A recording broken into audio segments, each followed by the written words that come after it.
Hello, my name is Maria. I'm a mother, a wife, and until recently I thought I was loved. Last Mother's Day, my daughter sent me a box. No card, no message, just a blood-red ribbon and a strange stain at the bottom. I was about to open it, but my husband stopped me. He looked at me and said, "Don't open it. Can't you see?" And that's when I knew this wasn't a gift. It was a warning. It was wrapped in red paper. But there was a stain near the bottom of the box, faint like dried blood. Maria Holloway stood still, the morning sun slanting through the kitchen window onto the clean white countertop.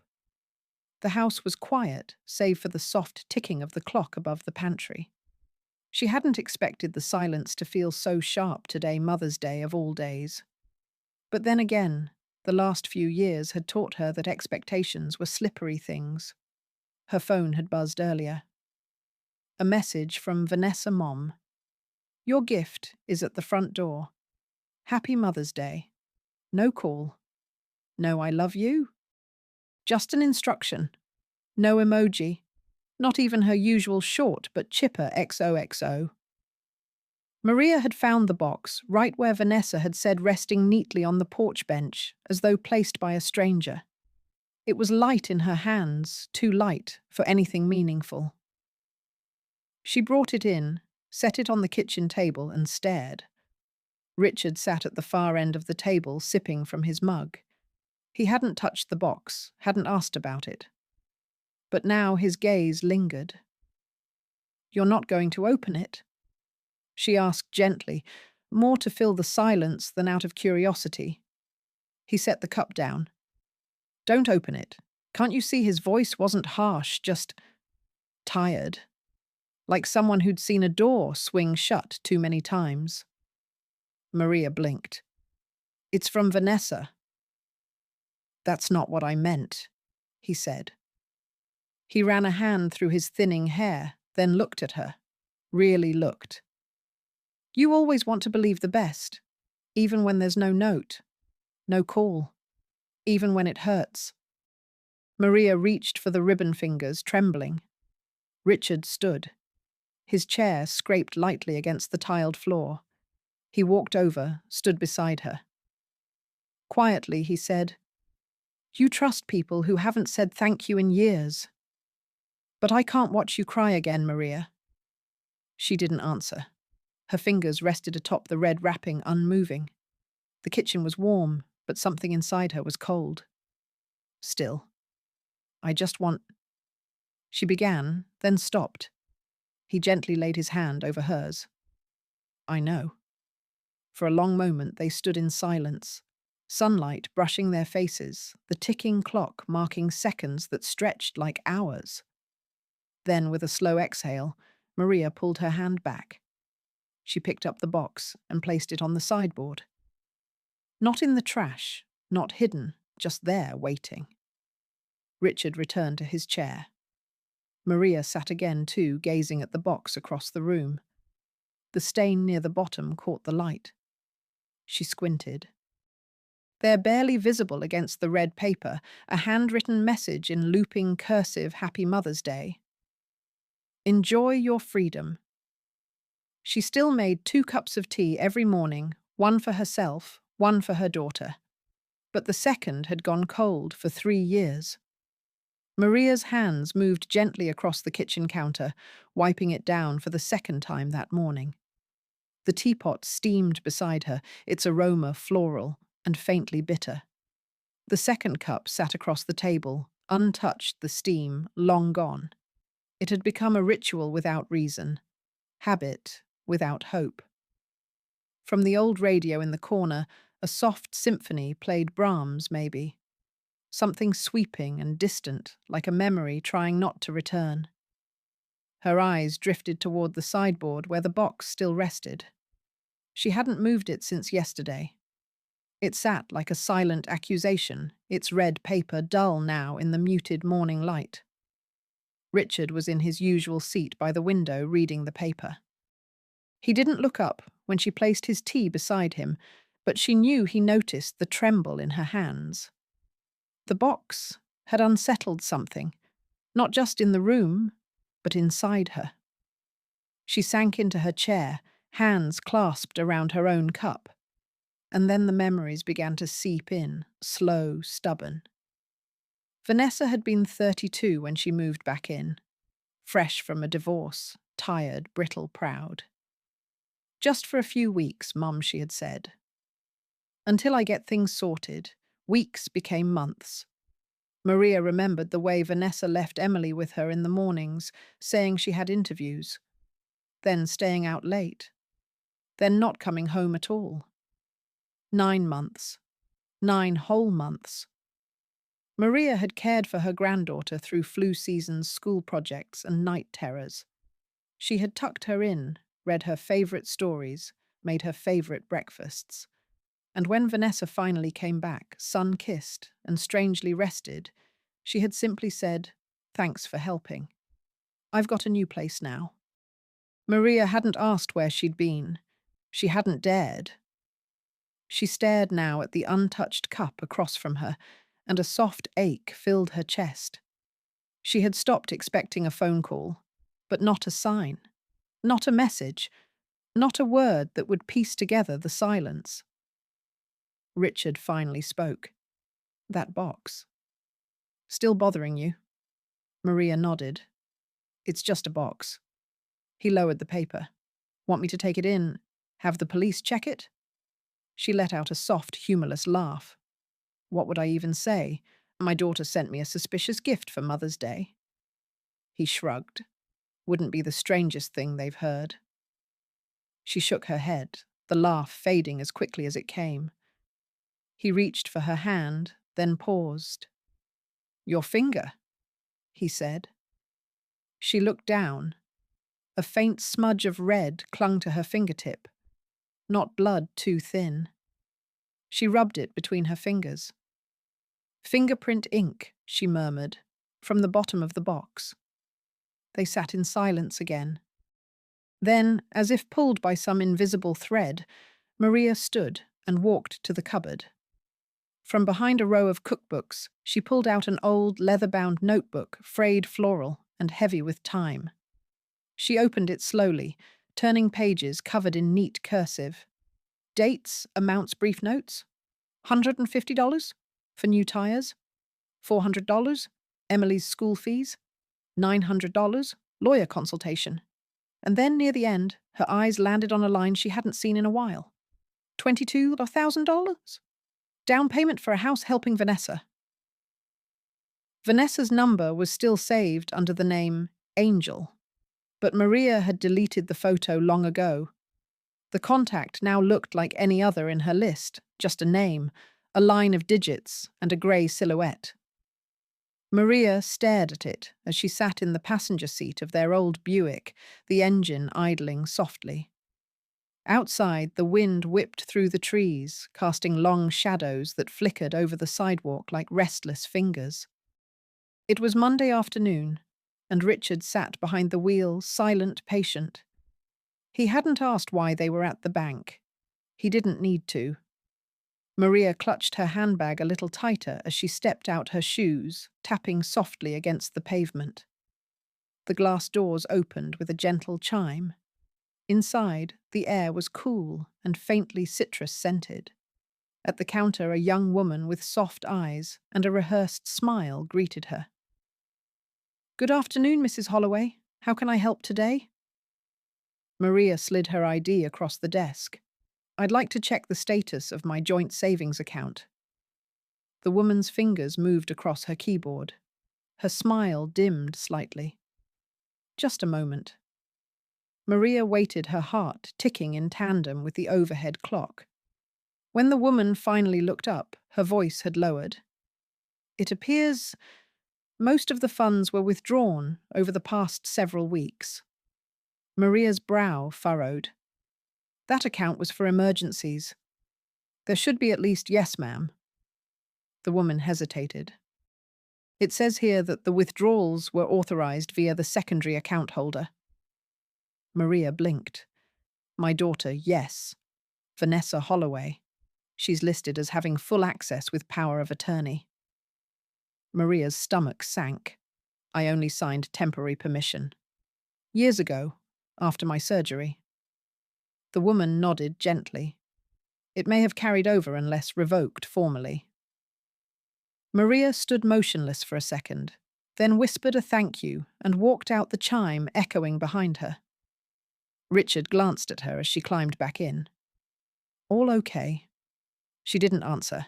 At home, the house seemed colder than usual. Maria placed her handbag on the kitchen counter and picked up her phone.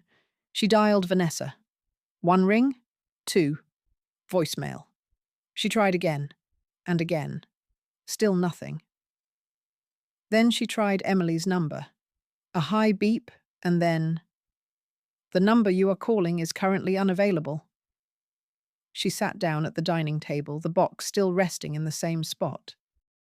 Her hands itched to tear it open to demand an answer, but something in her resisted. Instead, she opened the drawer below the table and pulled out a stack of unopened mail, bills, catalogues, a church newsletter, and then at the bottom, a plain white leaflet, folded, no return address. She opened it. At the top, in bold, what to do when joint assets are compromised.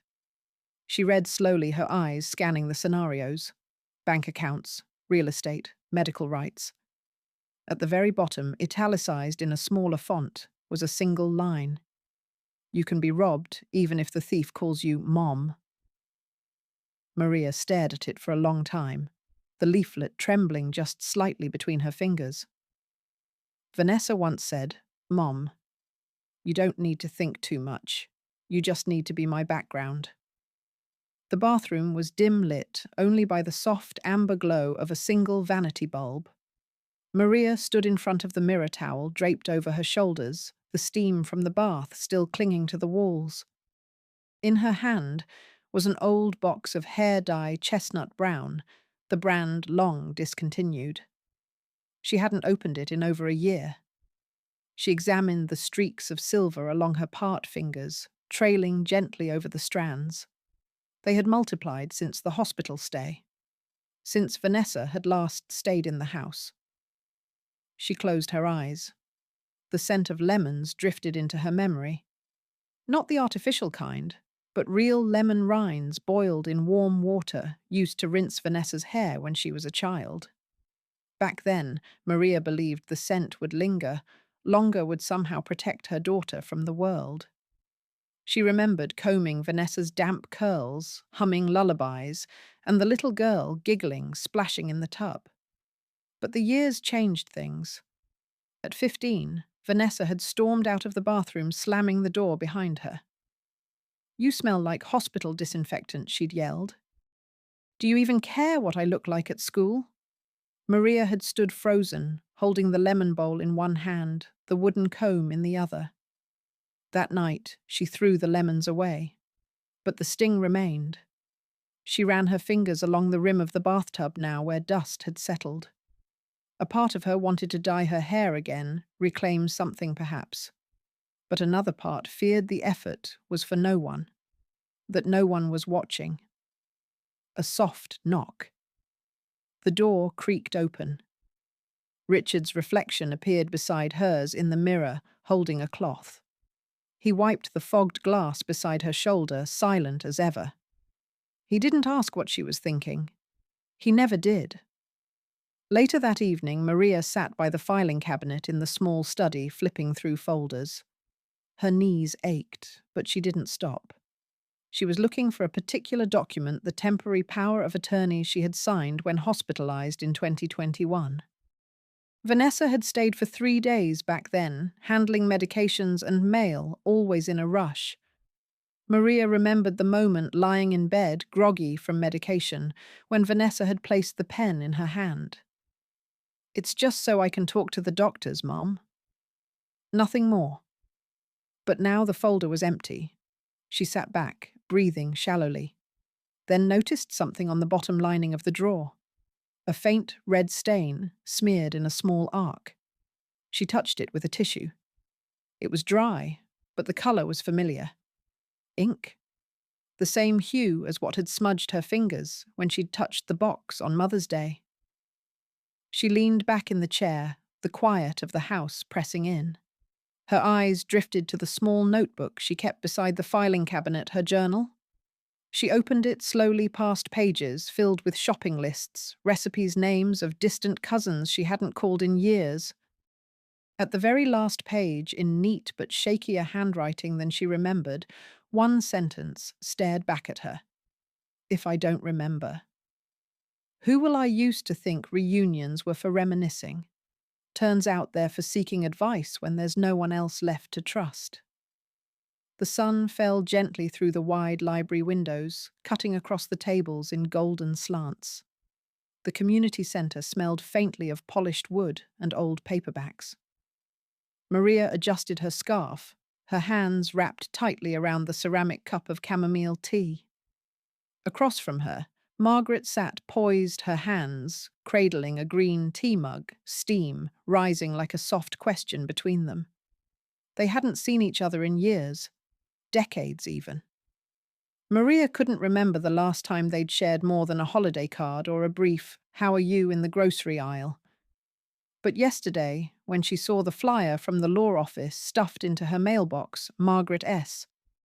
Monroe Estate Law and Elder Rights Retired. Something inside had stirred. It was the handwriting on the flyer. Familiar. Firm. Richard had driven her to the library that morning, but stayed in the car flipping through an old magazine. He didn't ask questions, only kissed her forehead and said, "Take your time." Margaret didn't rush her. She simply sipped her tea and waited. Maria finally broke the silence. "I need to ask you something," she said. "Not as a friend, as someone who knows the law." Margaret smiled faintly. "Sometimes they're the same." Maria opened her purse and pulled out a small stack of papers.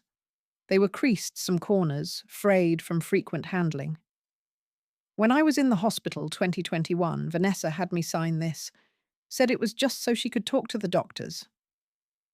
Margaret took the paper, gently slid on a pair of thin glasses, and read in silence.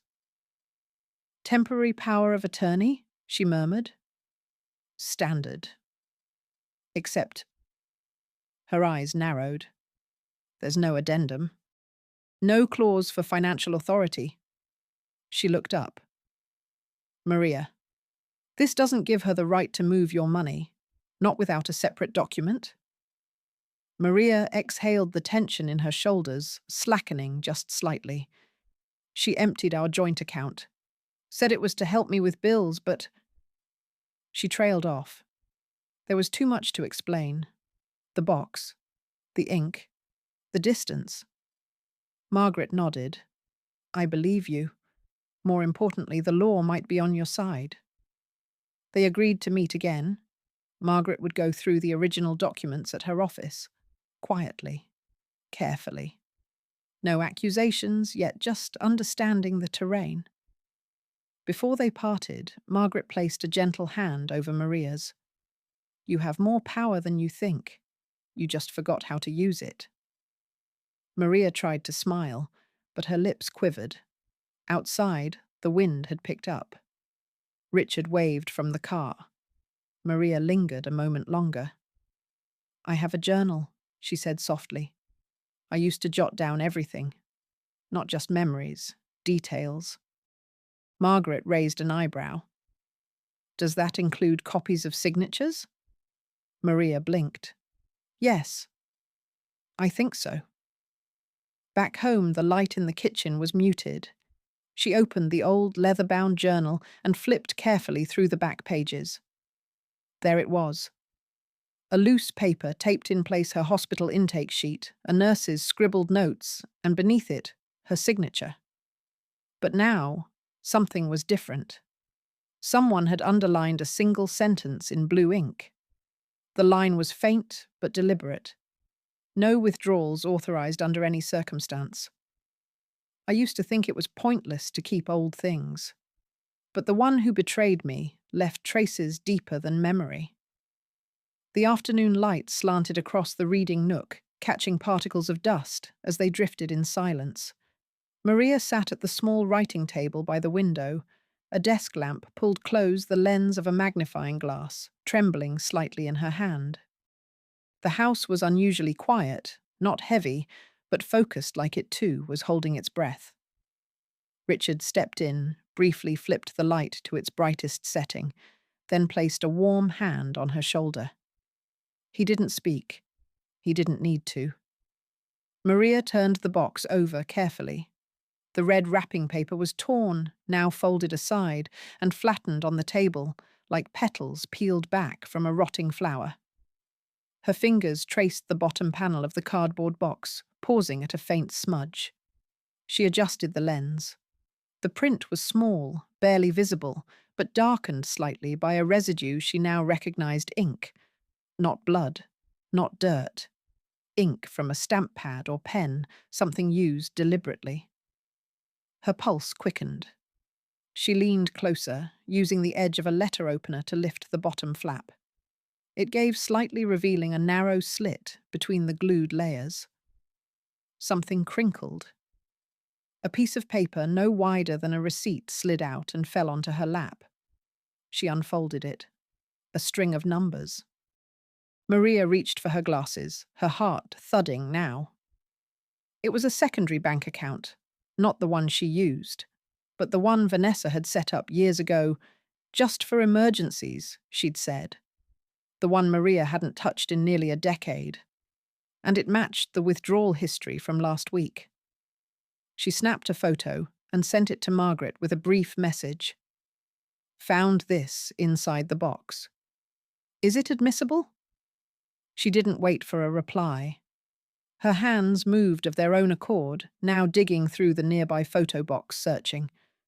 She paused at a picture, Vanessa smiling stiffly in a blazer, standing next to a tall man in a tailored suit. His teeth too white, his eyes too narrow. Maria narrowed hers. She remembered now. That man.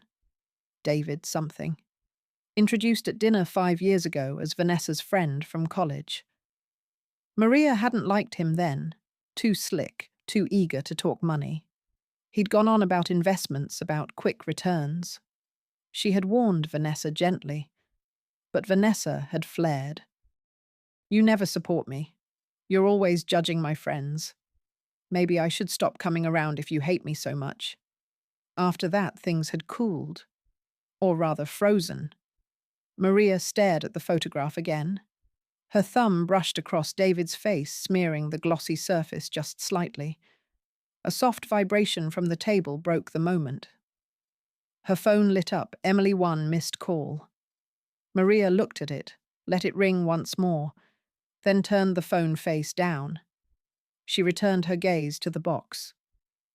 If you planned to use me as a front, she whispered, her voice steady, then you chose the wrong mother.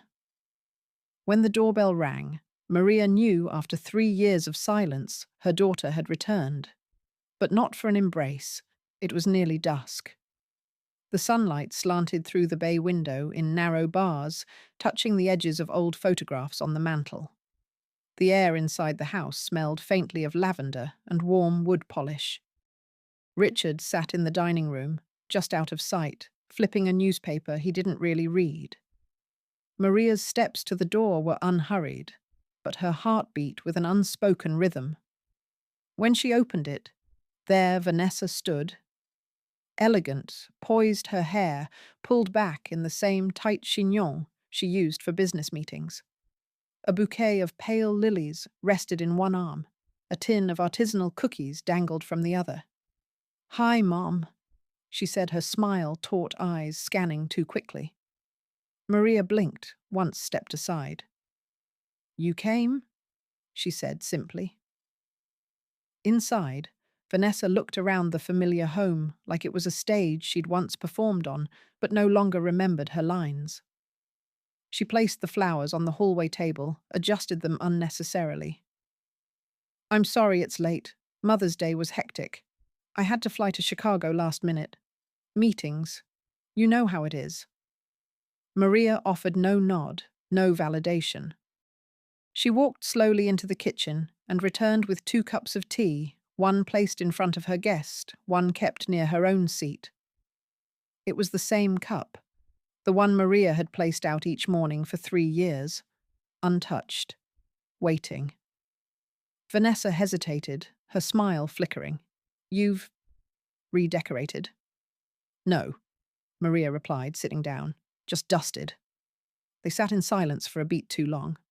Vanessa cleared her throat. "So, how have you been?" Maria leaned back slightly. "Did you get the email from the bank?" Vanessa blinked. What email? Maria looked at her steadily. Strange. They said they sent a notification about changes to the joint account. "Oh, right," Vanessa said too quickly. "I think it went to spam. I'll check." Maria didn't speak. She merely pushed the teacup closer to her daughter, watching, as Vanessa picked it up without sipping. "I thought about bringing Emily," Vanessa continued, voice lighter. "But she's been overwhelmed with finals. Teenagers, you know." "I see," Maria said, her tone unreadable. Another long pause. "Mom," Vanessa said at last, setting the cup down carefully. "Are you okay? You seem distant." Maria folded her hands in her lap. There was red ink on the box, she said quietly, and inside a slip with the old bank account. "Your friend David used that account once, didn't he?" Vanessa's lips pressed together. Maria's voice didn't rise. "I don't intend to call the police. I know what you did. And I know that signature on the hospital form wasn't just for updates." The silence turned brittle. Richard shifted faintly in the other room, his newspaper crackling. Maria stood, walked to the hallway side table, and returned with a small envelope. She placed it between them. "Your handwriting? My signature?" Side by side. Vanessa didn't reach for it. Maria offered a faint smile, not bitter but not warm either. "But like I said, I'm not calling anyone." A pause. Vanessa's shoulders stiffened. She stood slowly, straightened her coat, and looked down at her mother. "Then what do you want, Grandma? I miss you." "But Mum says I shouldn't call right now." Maria read the message once, then again, and once more, until the soft blue glow of her phone dimmed and the words burned into her eyelids like a distant star refusing to fade. The bedroom was hushed. Curtains danced gently in the breeze, seeping through a cracked window. A small bedside lamp cast golden light onto the quilt over her hands, and the old photo frame she held Emily at 5 arms around Maria's neck, sticky fingers and wild curls laughing after a fever broke. Now Maria felt the absence more than the memory. She lowered the phone and exhaled slowly, fighting back the shiver that wasn't from the wind. The walls, once witnesses to lullabies and bedtime stories, now absorbed silence too willingly. She opened her journal. One line. "She used to hold me when she had a fever. Now she needs permission just to say hello." She closed the book without a sound.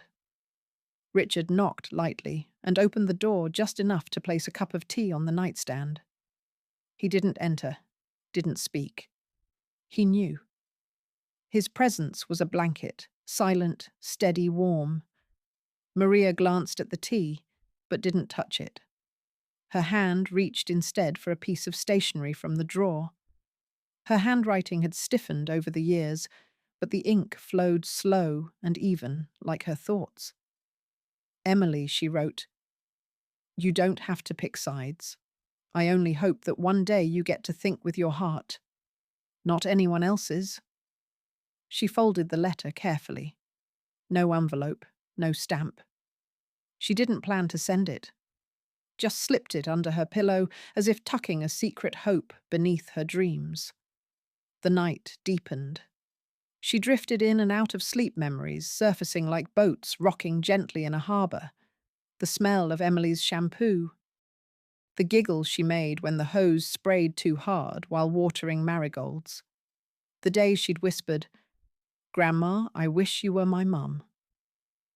At dawn, the sky blushed grey-blue. Maria woke slowly. The tea had cooled. Her neck ached slightly from the angle she'd fallen asleep. She pulled herself up, went to the door to pick up the newspaper and paused. Something colourful was wedged just beneath the doormat. She crouched, pulled it out gently. A small drawing crumpled slightly at the edges, but unmistakable. Two stick figures, holding hands in a garden. One wore glasses, had grey curls. The other had a yellow dress and a big smile. At the top, written in green crayon, Grandma and me. Maria's hands trembled not with sadness, but with something quieter, gentler. Hope. A photocopied contract wedged between pages of an old medical journal turned out to be the missing piece Maria never thought she'd need. The scent of peppermint tea lingered in the air, curling around the quiet corners of Margaret's office. A soft midday sun spilled through the tall windows, catching on the motes of dust that danced over the worn leather chairs and the antique globe beside the bookshelf.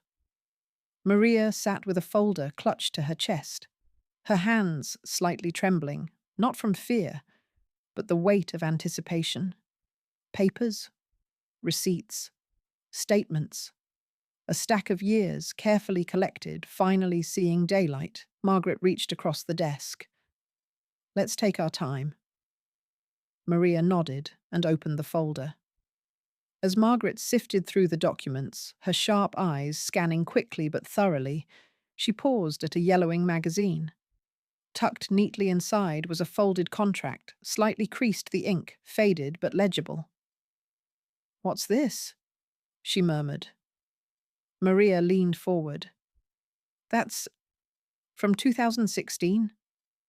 When Vanessa said she wanted me to move closer to help with Emily, said she'd buy a house in both our names." Margaret unfolded the document fully. Her eyebrows lifted slightly. "She did more than say it," she said. "This is a joint ownership agreement. Look, your name is right here. Co-signer, co-owner?" Maria's heart thudded. She always said it was hers, that I was just staying. Margaret's voice sharpened slightly, though her tone remained calm. "If she misrepresented this to you and you were later pressured to give up any rights, especially while ill, that's actionable." The young paralegal entered, quietly took the document to make a copy, and slipped back out without a word. Maria sat back. The tremble in her fingers eased. She wasn't imagining it. She wasn't making something out of nothing. This was real. So Margaret asked, gently folding her hands, "Are you ready to continue?" Maria looked out the window for a moment, watching a young couple pass below, laughing as they shared a bag of chips. Then she turned back. "I'm not doing this to win," she said. "I just want to live what's left without being called a burden." For the first time in years, her smile didn't hide anything. It simply existed free and clear. Margaret pulled out a slim folder from her drawer. "Then let's begin." She handed over a printed petition request for review of guardianship and financial misconduct, Maryland Family Court. Maria took the pen offered. She signed her name, not as a mother, not as a dependent, but as a woman who remembered who she was. "Margaret, in bankien nki yokau tua anksem shtet lai kwayen giam ho, va jua cho Maria ki." When the envelope arrived, Vanessa could no longer pretend her mother hadn't awakened. The kitchen was dim, the first light of morning still struggling to warm the tiled floor. A clock ticked steadily above the doorway, each beat stretching time as if the air itself was holding its breath. Maria stood by the counter, one hand resting on the smooth paper envelope. She didn't tremble. The corner was stamped with the county seal, subtle but undeniable. Her name printed beside Vanessa's, both addressed with formal symmetry. Richard stood at the far end, slicing bread in quiet rhythm. The scrape of the knife, the soft rustle of crust, the tick of the clock. A still life in motion. He glanced up. "You sure about this?" Maria didn't look away from the envelope. "I'm sure I've waited long enough to be respected." She opened it. The language was expected, restrained, and legalistic, but it might as well have been a bell tolling in an empty church. A formal petition had been accepted. A hearing date was set. Both parties required to appear. As she read, the phone rang. She knew who it would be. Mom Vanessa's voice cracked like glass wrapped in velvet. "Why would you do this?" Over some misunderstanding. Maria didn't answer immediately. She placed the phone on speaker and set it gently on the table beside her tea. Vanessa continued, voice sharpening, losing polish. "You really want to drag your own daughter into court?" "This is humiliating." Maria's tone remained even. "You took my card? You signed my name? You told me to. You said after the hospital I said thank you for the soup? That's all I remember." The silence on the other end said more than any defense. Maria ended the call without another word. Richard placed the toast in front of her without comment. They sat for a moment, two older souls in a kitchen, too quiet, too heavy, with truths long buried. A soft ping sounded from her tablet. An email. Margaret. Confirmation petition accepted by Montgomery County Court. Hearing date June 14th, 2023. Maria allowed herself one deep breath. She sipped the tea. Still warm. Still hers. Later that afternoon, she made the mistake of checking her Facebook more out of habit than desire. The post was public. Some people mistake care for control. Sad when mental decline makes them lash out at those who love them the most. The comments poured in. "You've always been such a patient daughter. Some mothers never appreciate their blessings." "Stay strong, Vanessa." Maria closed the tab. Her heart didn't ache, it pulsed. Slow and steady. A notification blinked at the corner of her screen. A message. "Emily." Just one line. "I believe you, Grandma." Maria didn't smile. She breathed. And for the first time that day, it felt full. They once said that apple tree wouldn't survive the winter, but it bore fruit the very year she decided to stop being silent. The late afternoon sun touched everything with a golden hush. It dappled through the swaying leaves, slid across the grass, still wet from the morning dew, and cast warm shadows on the old bench nestled beneath the apple tree. Maria sat there, her hands folded in her lap, watching. The tree stood silent, but stubborn, gnarled, weathered, unyielding.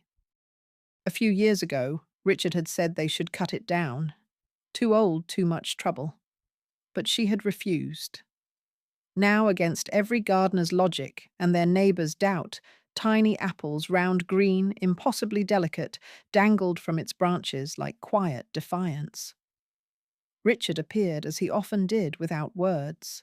He carried pruning shears and moved gently around the trunk, snipping stray twigs, clearing the base, as if the tree were part of their family. Maria didn't interrupt. Instead, she reached for the old wooden box beside her, a relic tucked beneath her bed since before the last snowfall. Inside were pieces of another lifetime drawings, pressed leaves, church programs, and folded 4 times a letter. The handwriting was unmistakable, rounded, uneven, full of childhood sincerity. "Dear Mommy, you're my hero. Love, Vanessa. P.S. Sorry for spilling juice on your shoes." Maria traced the edge of the paper with her fingertip.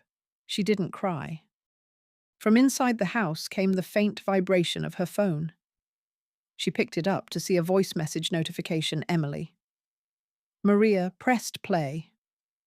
"Hi, Grandma. I was thinking about your backyard, that apple tree. Does it still grow? I remember picking one even though it was sour. But it was fun. Anyway, I miss you." Her voice cracked at the last syllable. Maria's chest ached not with pain, but something rounder, softer, like breath coming back after too long underwater. She stood turned toward the tree and took a photo angled just so the smallest apples caught the light. Then she sent it. A minute later, a reply. "I want to come home. One day." Maria didn't answer. She didn't need to. Instead, she placed the old letter back in the box, closed the lid, and turned the bench slightly facing the full warmth of the descending sun. Her lips curved, slow and sure. A smile, quiet, unforced, and the first in what felt like years. The wind rustled gentle and kind. Then the house phone rang. The sound was sharper than expected, breaking the hush like a bell at dawn. Maria stood. The caller ID read Montgomery County Courthouse. She picked it up. The courthouse clerk confirmed the hearing set for 7 days from now. In the mirror, she saw a familiar face, but for the first time it no longer held resignation. The bathroom was quiet, save for the soft whir of the ceiling vent and the occasional drip of water from the tap. Steam still lingered on the mirror, blurring the reflection.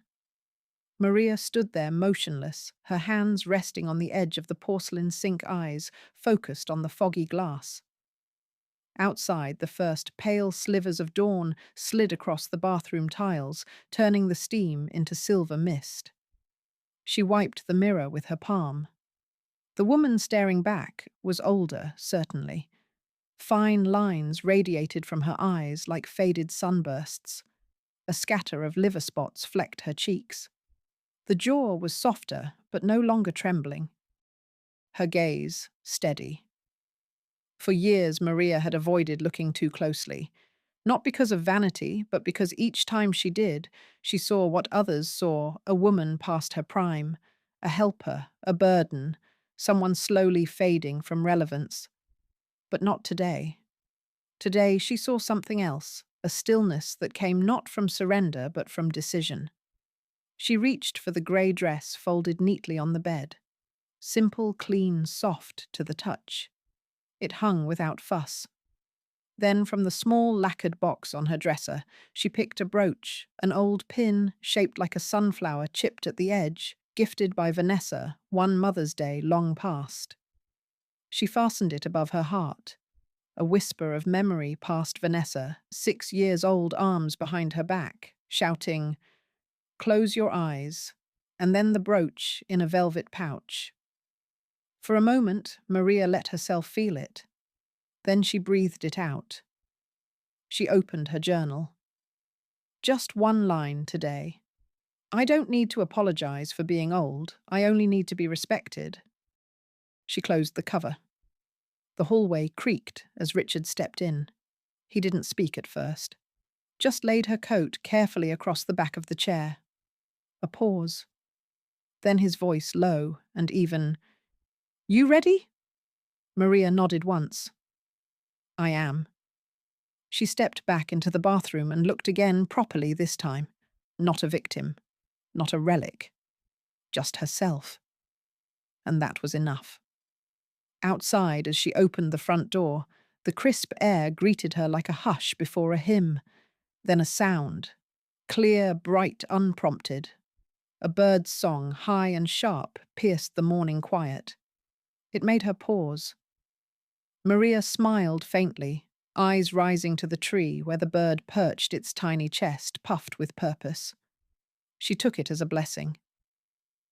At the base of the stairs, Richard waited by the car engine, purring. She descended slowly, deliberately, one hand curled around the familiar shape of her old teacup, now wrapped in cloth and tucked gently into her bag. The car waited at the curb, ready to take her to court, and for the first time, Maria carried the old teacup with her. The courtroom held no weeping, no shouting. Only Maria's eyes and a testimony that did not tremble. The small county courtroom smelled faintly of polished oak and paper. Light filtered softly through high windows, catching dust in quiet rays. A few rows of benches lined the back, mostly empty, save for Richard sitting silently, hands folded in his lap. Maria sat upright at the petitioner's table. Across from her, Vanessa adjusted her collar with fingers that moved too quickly. Her face was carefully composed, but the lines near her eyes told another story. At the centre, Judge Albright nodded once a gentle signal for the proceedings to begin. Margaret stood first. Your Honour, we submit the petition for review of financial guardianship, accompanied by supporting documentation. She handed the file forward. Inside photographs of the box notes from Maria's journal, the scan of the power of attorney form bearing the red ink stain, and a faded contract co-signed by Maria and Vanessa for joint property ownership. Maria spoke when called. Her voice was calm. She didn't falter. I'm not here to accuse.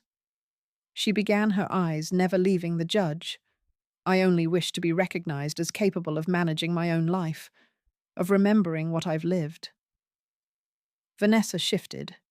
She forgets things she said suddenly too loudly. She left the stove on last year. She keeps repeating the same stories. I only wanted to help. Maria didn't reply. Instead, Margaret gently laid a small page on the table, a calendar with Emily's birth dates, marked in Maria's handwriting, with small notations of gifts given and memories shared. Before the judge could speak, a quiet voice rose from the back of the courtroom. May I say something? Everyone turned. Emily stepped forward, uncertain at first, then steadier with each step. Her eyes flicked to her mother, then to her grandmother. Your Honour, she said, my grandma remembers every single one of my birthdays. She once made me a scrapbook of all the stories I told when I was 5. She paused. She's not losing her mind. She's just not being heard. Silence followed. Maria turned slightly but didn't cry. Instead, she smiled, just a flicker, soft and brief. When her time came again, she looked to the judge and said, I'm not asking for my money back. I'm not asking for revenge. I just want my daughter to stop calling me a burden. The judge rested his pen. He looked down, then up again. Mrs. Holloway, he said gently, do you intend to pursue criminal charges regarding the unauthorized use of funds? Maria met his gaze. No, she said. I don't need my child in jail. I just need to be treated like a mother. The judge closed the file and nodded softly. Vanessa lowered her gaze, unable to meet anyone's eyes. For the first time in 3 years, the second cup of tea was poured, but it wasn't for Vanessa. The morning after the hearing came with a stillness Maria hadn't felt in years. Not the uneasy quiet of unspoken arguments or withheld truths, but a calm that sat gently on her shoulders. The kitchen held onto the chill of the dawn air, though the sunlight filtered in with the promise of a warmer day. The window above the sink was cracked open, letting in the soft rustle of the maple leaves outside. Maria moved slowly, deliberately. Her hands knew the motions of tea-making by heart, the boiling of water, the soft chime of porcelain against porcelain, the scoop of loose leaves from a tin worn by years of use. This morning she prepared 2 cups again, but this time the second cup sat across from her granddaughter. Emily stirred sugar into her tea without saying a word. Her hair was slightly tousled from sleep, and her hoodie, too big, too familiar, made her look younger than she was. Yet there was a gravity to her presence, a quietness that spoke of choices being made and understood far too early. They had barely spoken the night before. After returning from the courthouse, Emily had simply followed Maria into the house, set her bag down by the stairs, and asked, "Can I stay the night?" Maria had nodded her throat too tight to trust with words. Now, in the gentle hush of morning, the silence was a language of its own. "I used to think this house smelled like cinnamon," Emily said finally. Now it smells like something older, like time. Maria smiled faintly. Maybe that's just the wood creaking, or the walls remembering.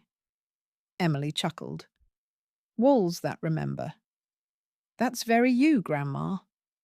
Maria reached into the cupboard above the stove, the one she rarely opened anymore, and pulled down a small box.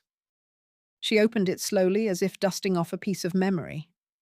Inside was the porcelain teacup with the faded name Angel painted in delicate cursive on its side. Emily's eyes widened as Maria gently placed it in front of her. You kept it, Emily whispered. I wasn't sure why, Maria said softly. Maybe part of me hoped someone else would want it someday.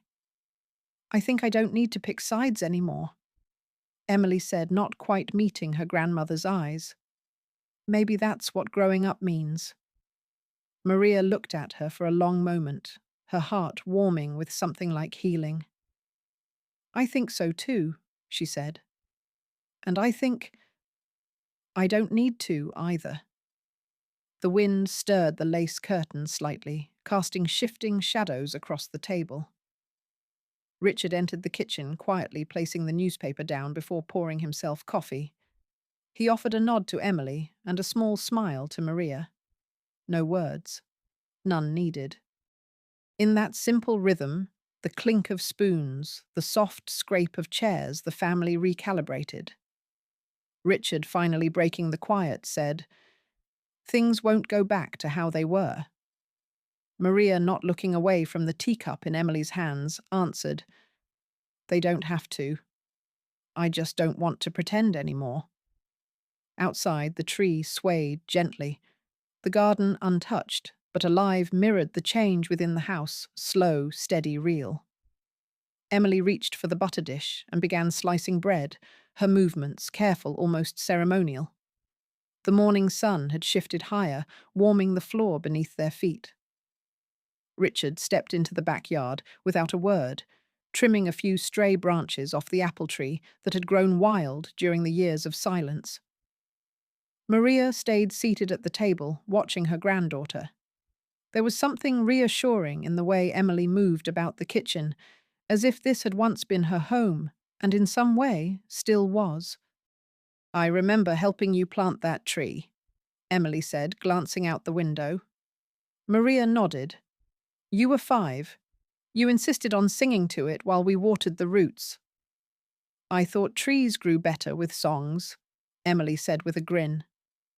They just might, Maria replied. She rose and walked toward the back door, opening it wide. The breeze came in full, now earthy, bright alive. Her eyes settled on the apple tree in the corner of the yard. To her surprise, among the clusters of green leaves, a single red fruit had ripened early, catching the sunlight like a secret kept just long enough. Emily followed her outside and bent to pick it up. It was small, firm, a little bruised on one side, but unmistakably whole.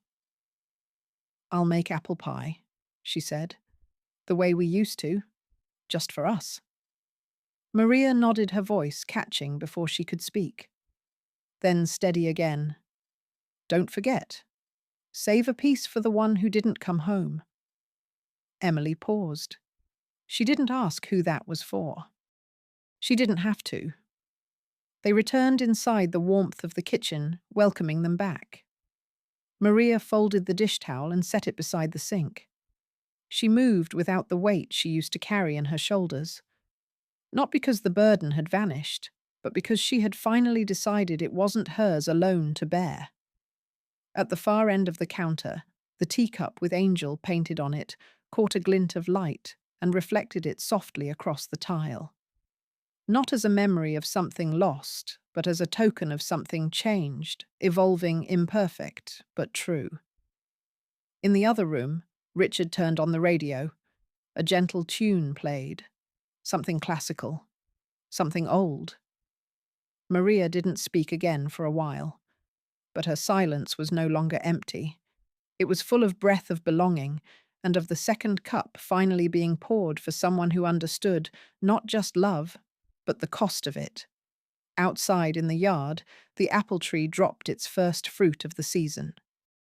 Emily picked it up and said, "I'll bake an apple pie." "Maria, don't forget, save a slice for the one who didn't come back." Maria no longer found herself saying, "I'm fine" to anyone. She didn't need to, because in truth, she was. The days had shortened, slightly tinged with early autumn's golden hush.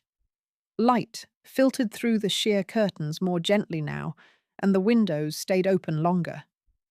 The air carried the scent of leaves just beginning to turn, mingled with the faint trace of apple from the garden. Each morning, Maria stepped into her slippers and walked out into the yard, pruning the apple tree carefully. She no longer waited for anyone to offer help. The small ladder she leaned against the fence, the gloves she wore, the quiet hum of her breath, all part of a rhythm she had reclaimed. One morning, as she stood examining a cluster of leaves, with early signs of spotting a voice called softly from beyond the hedges, "Maria." She turned. It was Mrs. Lynn, the neighbour, with the pale lilac shawl and always closed blinds. For nearly 2 years, their only exchanges had been polite nods or glances across the lawn. "I was wondering," Mrs. Lynn said, her fingers twisting the hem of her sleeve. "How do you get your daisies to bloom so evenly?" Maria blinked, then smiled. "I sing to them," she said, "and prune them when no one's watching." They laughed lightly, cautiously, and spoke for 15 minutes about flowers and pests and the strange way the sun hit the garden in early October. It wasn't much, but it was something. Enough. That afternoon, Maria received a letter. The envelope was addressed in careful, slanted handwriting, Emily's. Inside, a short note. "You're the only person I feel peaceful thinking about. I hope that means something. Love, Emily." Maria sat at the table for a long time, the letter open beside a picture frame of her, and Emily kneeling in the garden, faces smeared with soil and joy. She picked up a pen and began to write a reply. No big words, no grand confessions. Just a simple letter that said, "I think of you too, my sweet girl. You are never alone in my heart." She didn't send it right away. Instead, she folded it carefully, placed it in the photo frame behind the glass, and set it on the windowsill. That evening, she opened her old journal. The first page still held the line she once wrote, trembling. "If I don't remember, then who will?" Below it, in steady handwriting, she added, "I remember enough not to repeat." The sun dipped below the rooftops, washing the kitchen in a soft orange hue. Richard came in, brushing dust from his sweater, and said quietly, "What do you think about a trip, maybe?" The beach this winter. Maria looked up. She didn't ask why. She didn't need to. She just nodded. "Richard go I hai min, ji bien moi jong nai, Maria gat jiao, kong kan li do." The box was still there. Maria had kept it in a drawer for months, untouched, like a paused breath she hadn't been ready to exhale. But this afternoon, as the chill of late autumn slipped through the slightly cracked window, she laid it gently on the living room table. The same red wrapping paper, now faded, corners softened, no longer looked like a threat. It looked like a memory. There was no trace of the red ink smear anymore. In its place lingered the faint scent of pine from the wood polish she used that morning. Maria sat on the couch, the afternoon sun warming her hands. She picked up a cloth and wiped the box's surface. No rush, no fear. Beside her, Richard read his book. One leg crossed a soft wool blanket over his knees. He said nothing, but now and then he glanced at her, his eyes quiet and steady. Inside the box, Maria found a single folded scrap of paper she'd missed before. Not a message, just an old bank envelope yellowed at the edge. She opened it, saw it was blank, and gave a soft chuckle. Even the threats lose their sharpness when we stop feeding them with fear. She slipped the envelope into a small folder she'd labeled "closed" in neat handwriting, slid it into the drawer with other sorted documents, and closed it gently. Then, with both hands, she lifted the box and stood up. Her movements had the kind of grace that comes not from youth, but from certainty. The bookshelf was dusted clean. On the top, a spot beside a white candle unused waited. Maria placed the box there. It wasn't hidden. It wasn't centered. It simply was. The sun had dipped lower, casting golden light across the wooden floor. Maria stood by the window watching shadows stretch along the rug like fingers reaching out. She didn't move until the familiar ring of her phone echoed from the kitchen counter. She didn't rush to answer. When she picked it up, the screen showed Emily. Maria hesitated a moment, then pressed accept. "Hi, Ba." Emily's voice came through soft, like a hand reaching across a quiet room. "I was wondering, how do you make the crust for the apple pie mine always turns out too crumbly?" Maria smiled. "You have to rest the dough. Don't rush it, like most things worth doing." There was a pause on the other end. "I might come visit in spring." "Just for a weekend," Emily added. "No one's telling me to. I want to." Maria's fingers rested on the edge of the table. Her voice was steady. "If you come, I'll make tea. But I won't call it a favor. And you won't owe me anything." "I know," Emily whispered. "That's why I want to come." They talked a little longer about pie, about weather, about nothing in particular, the kind of talk that needs no defense, no justification. Then Emily said goodbye, and Maria was alone again. But not lonely. She walked back to the armchair. The box sat quietly on the shelf next to the white candle still unlit. It no longer demanded attention. It no longer needed to. Maria sat down, wrapped the blanket over her lap, and closed her eyes. Outside the window, a small bird fluttered down onto the sill. It chirped once, bright and clear. Maria didn't open her eyes, but her lips curved into the softest of smiles. The box was back on the shelf, the courtroom was silent, and the second cup of tea had finally been poured not out of obligation, but out of choice. After years of silence, Maria's voice was heard, not in shouting, but in unwavering clarity. Justice may arrive late, but when it does, it leaves no space for lies to breathe. Betrayal may shake a name, but truth restores its weight.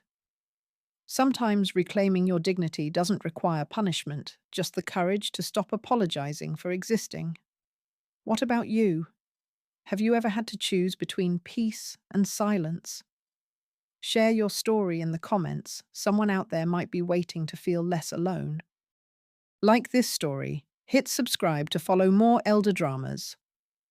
Your voice matters.